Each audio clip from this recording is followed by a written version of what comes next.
So there's another twist in the tale of the title battle, and this time it hasn't happened on the track but in the paddock. If you're a little confused about what's been going on, well, fear no more. We're here to make everything as clear as crystal. All of this revolves around the qualifying session on Friday afternoon. Everything seemed fine during the session, and as the engines went off, Hamilton had set the fastest time in Q3 by half a second and was set to line up on pole for the sprint on Saturday.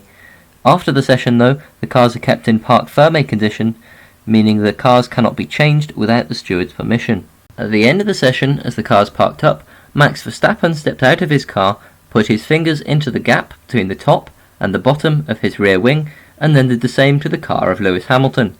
Following that, the cars went through scrutineering and the number 44 car failed inspection. The problem with the car was that the gap between the top and the bottom of the wing with DRS open was too large. It has to be less than 85mm. The way this is tested is as follows.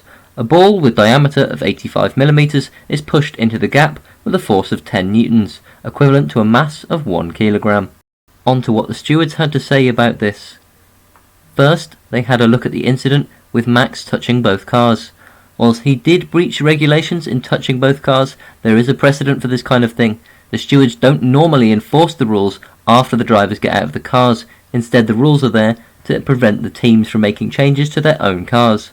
However, given this has potentially had an effect on the inspection of the 44 car, the stewards have given Max a €50,000 fine and have issued a warning to everyone that they should follow the rules as they are written.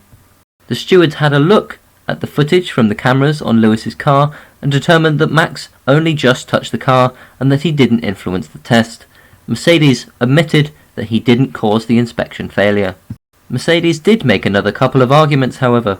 Firstly, that the ball used to do the test did not pass through without the 10 newtons of force, and therefore the flap wasn't open more than 85mm.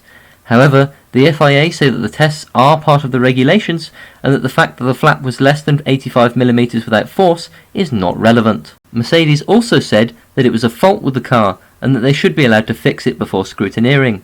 This makes some sense. Teams are allowed to fix damage under parc fermé conditions, such as Leclerc's car in Monaco, where he would have started on pole. However, the fault was not because of damage, and so they weren't allowed to fix it before scrutineering.